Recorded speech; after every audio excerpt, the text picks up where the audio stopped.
Good morning, જય Shri Krishna. New બ્લોગમાં welcome છે. બ્લોગની સ્ટાર્ટિંગમાં સૌથી પહેલાં તમને ગણપતિ બાપાના દર્શન કરી દીધું. જય ગણપતિ બાપા.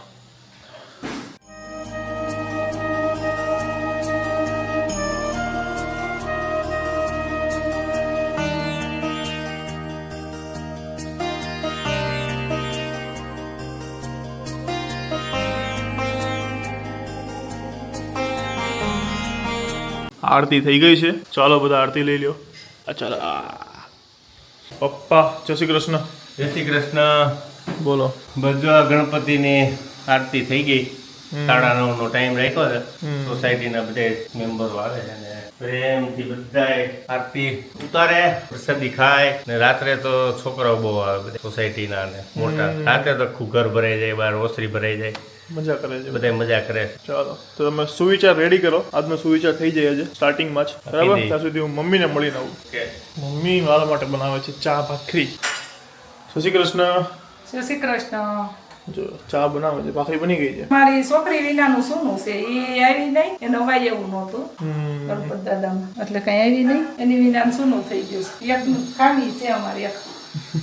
આજનો શું પ્રોગ્રામ છે? આજ પાયસમ છે ને મામીની મારા, ત્યાં પાવણા કરવા જવાનું છે. બરાબર. કાલ ફરાળ કરવા ગયા હતા, આજ જમવા જવાનું છે ત્યાં બપોરે.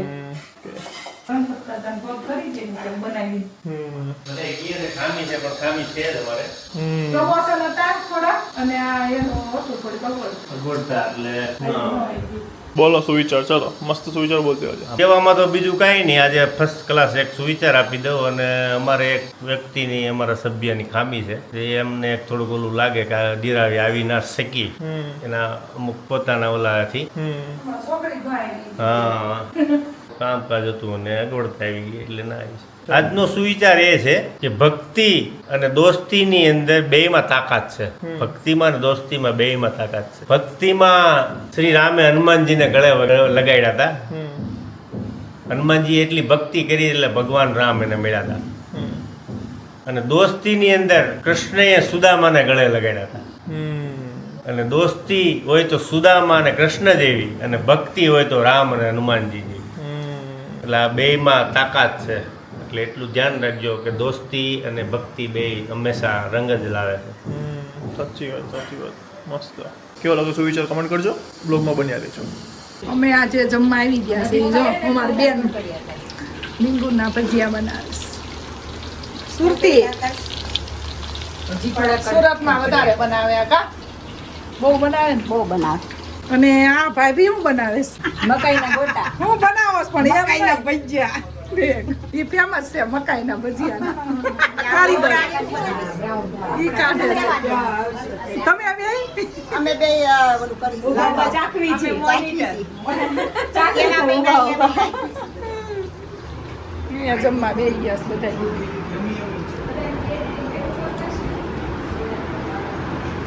જો હું તો તું ખાશો જેસા હે? કેવા લાગે છે? આવે તને? It's so delicious. આવે? Jeshu. Hey Jeshu. It's so delicious. Okay? બોલ તો Okay. હું બનાવ્યું છે? લાડવા, ભજીયા, બચ્ચાની રીંગુ, તુરિયા પાત્રા, કોબીનો સંભારો, ગોબી મરચાનો સંભારો, મકાઈના ભજીયા, દાળ અને ખાટી મીઠી છાશ નથી આવી, રોટલી, ચટણી. મરસા તળેલા. પીડામાંથી તાળનો ડોયો પકડી લીધો. અહીંયા ભજીયા બને છે ઘરમાં ગરમ. રીંગુ, દાળ. આ દાળ પકડી લીધી, ડોયો એમનેમ બને એવું નથી કાંઈ ને. જમવાનું પતી ગયું મારું. બીજું કઈ મકાઈ ભજીયા, પટ્ટી ભજીયા. કોની પાંચમ? પાંચમ કોની છે? મેડબાઈ નીરુ નાગરાણી. નો મેડ બાય ગીતા નાગરાણી. હેપીના નાનીની પાંચમ. મારા નાનીની. નાની અને આના મામીની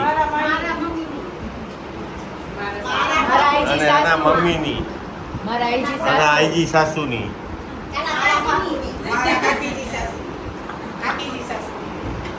મારા સાસુ. સાસુની. મિત્તલ તારે? બાની બાની. જેસા તારે? નાનીની. તો વાગ્યા છે 7 અને પપ્પા અત્યારે સોલર પેનલ ધોવે છે. ધાબુ ધો સોલર પેનલ ધોવે ધોવાઈ ગઈ. આ બધું એને સાટા માથે આવી છે. આમ સામે સાઈડ દિવાલ એવી છે. હા રે ધોવાઈ ગઈ નીચે ઉતર્યો આ તો આવ્યો ને બધું મેં કીધું તું કે રાહ જોજો આવું ચાલુ. અંધારું થઈ જતું એ ઓલા પરથી ચડી જાવ પણ ચડી ગયો ને ત્યાંથી ધોઈ નહીં ગયા આખી હા ધોવાઈ ગઈ. ધોવાઈ ગઈ. એ પાણી પાણી જાય તો પછી આપણે લેટ પડ્યા લેટ પડ્યા તો કે અમે ધોઈ ના હતા. હા 100%. હાલો ધોઈ ગયું હાલો હવે મસ્ત ઠંડો પવન આવે છે. હા હા શાંતિનો અનુભવ થઈ રહ્યો છે બહુ જ મસ્ત. ચંદ્રમામાં જો મસ્ત દેખાઈ રહ્યા છે આપણને. તમને દેખાતું હશે દેખાય છે તમને લોકોને દેખાતું હશે ઓકે. અને ગણપતિ બાપા ઘણા લોકોએ કીધું છે કે એડ્રેસ મોકલો. શ્યોર એડ્રેસ મોકલીશું. તમે દર્શન કરવા આવજો. એક સ્પેસિફિક ડેટ અને સ્પેસિફિક ટાઈમ આપણે નક્કી કરીશું. હું તમને કહીશ કે આ દિવસે આટલાથી આટલા વચ્ચે આવજો. કારણ કે અત્યારથી એડ્રેસ આપી દઈશ ને તો પછી આઈ નો કે ઘણા બધા લોકો સમજતા હશે. અમુક લોકો કેવું કે કદાચ દૂરથી આવતો હોય તો ગમે ત્યારે આવી જાય તો પછી ખોટું શું કે તમને બી મળવા ના મળે, અમને બી થોડું ડિસ્ટર્બન્સ થાય. એના કરતાં આપણે છે ને પ્રોપર રીતે શાંતિથી બધા બેસી શકીએ, તમે શાંતિથી દર્શન કરી શકો એટલા માટે એક સ્પેસિફિક આપણે એક ટાઈમ રાખીશું. ત્યારે આવજો ચોક્કસ હું તમને કહીશ બરાબર. હવે ઘણા લોકો કહેતા હોય છે કે તમારા પપ્પાની સ્ટ્રગલ લાઈફ વિશે કહો તો હું શોર્ટમાં એટલું જ કહી દઉં. અમે તમને ફ્લેટ દેખાય છે એ ફ્લેટમાં અમે ભાડે રહેતા હતા. અત્યારે જ્યાં ઊભો છું એ ઘર અમારું છે ઘર. તો પપ્પાએ ત્યાંથી લઈને અહીંયા સુધીનું સ્ટ્રગલ કર્યું છે એટલે તમે સમજી જાઓ. બાકી ઇન ડિટેલમાં ક્યારેક કહીશું. હે ને પપ્પા આપણે ત્યાં ફ્લેટમાં ભાડે રહેતા. હા ભાડે 900 રૂપિયામાં ભાડે હતું. 900 રૂપિયા અમારું ઘરનું ભાડું હતું. શરૂઆતમાં એક રૂમ રસોડું હતું 1 BHK, અમદાવાદમાં એવા આવ્યા 1 બેડરૂમ હોલ કિચન. 1999 98 ત્યાંથી લઈને આ અહીંયા સુધીની સફર છે. અને આ સફરને મારે અને હર્ષિલ આગળ લઈ જવાની છે. અહીંયાથી તો ક્યાં ચંદ્ર ઉપર જઈશું હશે? ચંદ્ર ઉપર જમીન તો ન લેવાય, બધા ના પાડે છે નહીં તો જા. હવે જો તમારે વિડીયો પાછળનું સ્ટ્રગલ લાઈફ જોયું ને તો દેખાડું જો તમને. કેમેરો ચાલુ છે અહીંયા. હર્ષિલ જો લાઇટ લઈને ઊભો છે. આ છે તો વિચારો અમે તમને મોજ કરવા માટે આ અમારે સ્ટ્રગલ કરવું પડે છે. હે ને એટલે વિડીયો બનાવવા ઇઝી છે? બહુ હાર્ડ કામ છે. ઘણા લોકો એવું લાગતું હશે તમને છે ને જે વિડીયો તમે 15-20 મિનિટનો જુઓ ને તો તમને એમ લાગે જોવામાં કે કેટલું આમ ઇઝીલી એમ એટલે તમે લોકો આમ ફેમ મળી જાય, પૈસા મળી જાય, પણ પાછળની મહેનત પણ છે ને બહુ બધી છે. સિરિયસલી કહું ને, કારણ કે વિચારો તમારે છે ને ડેઈલી તમારે વિડીયો શૂટ કરવાનો બરાબર. કોઈ પણ તમે મજાની વસ્તુ હોય તમે નોર્મલી તમે એન્જોય ના કરી શકો. તમારે સાઈડમાં કેમેરો રાખવો જ પડે એટલે તમારું ધ્યાન કેમેરામાં પણ હોય. તમે જે રિયલ જે મજા છે ને તમે ના કરી શકો. શું કામ? કારણ કે અમારે તમને મજા કરાવવાની હોય એટલા માટે. બીજી વાત, કોઈ પણ ટાઈમ હોય બધાને છે ને શનિ રવિ રજા આવતી હોય. મારે ખુદને જોબમાં આવતી પણ જે વિડીયો ડેઈલી બ્લોગ કરીએ એમાં રજા આવે જ નહીં. કારણ કે એવરી ડે એડિટિંગ કરવાનું હોય. એડિટિંગમાં તો કલાક 1.5 કલાક હાસિલ કરે, પછી અડધી કલાક હું કરું એટલે રોજના 2 થી અઢી કલાક તો અમારે મિનિમમ જતા રહે. વિડીયો મોટો હોય તો પછી 3-4 કલાક જતા રહે. આ વસ્તુ એવી છે એટલે સ્ટ્રગલ બહુ થાય છે. એટલે હું તમને કહેતો હોઉં ક્યારેક વિડીયો જો રહી જાય ને તો પછી એવું નહીં કે અમે મૂક્યો નહીં. એવું કંઈક સિચ્યુએશન આવી ગઈ હોય કે અમારાથી મૂકવાનો ના હોય. બાકી અમારે તો મૂકવો જ હોય. આ છે આજ બહુ વધારે બોલી ગયો. લાઈક કરી દેજો. હાલો હમણાં આરતી કરીએ અને પછી મળીએ, મજા કરીએ. પપ્પા જુઓ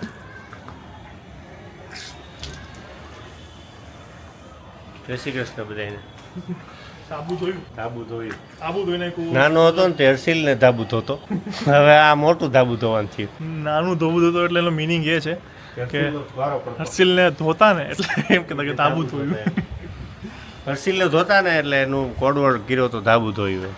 એટલે સમજી લેવાનું. અમે કહીએ ને કે આ ધાબુ ધોયું એટલે સમજી લેવાનું કે હર્ષિલને આજે ધોયું. સર્વિસ થઈ હશે એમ.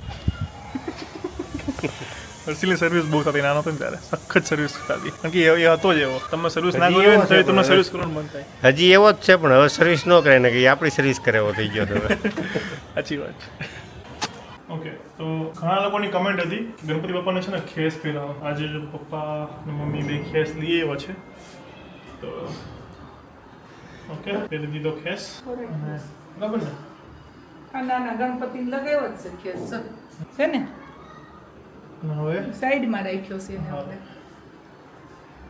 યા જય ગણપતિ બાપા બરાબર ઓકે રાજા લાગે રોયલ તો લંબાઈ ગયા સાસુના પ્રિય હો ગણપતિ દાદા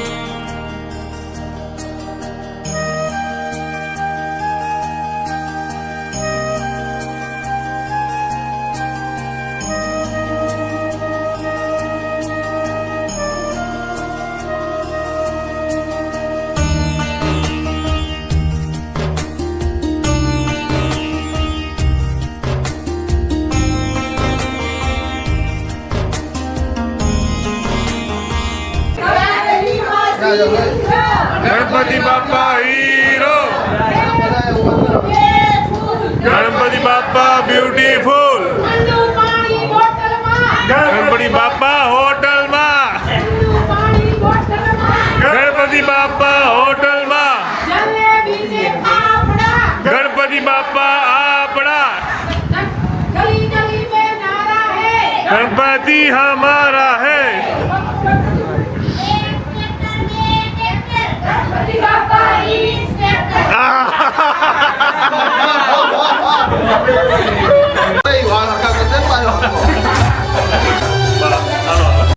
ચલો તો ગણપતિ બાબાના દર્શન સાથે આજનો બ્લોગ પણ અહીંયા ફિનિશ થાય છે સારો લાગ્યો હોય તો લાઈક કમેન્ટ શેર અને ચેનલને સબસ્ક્રાઈબ કરી દેજો મળીએ કાલે એક મસ્ત મજાના બ્લોગ સાથે ત્યાં સુધી ખુશ રહેજો ખુશ રહેવા દેજો જય શ્રી કૃષ્ણ બાય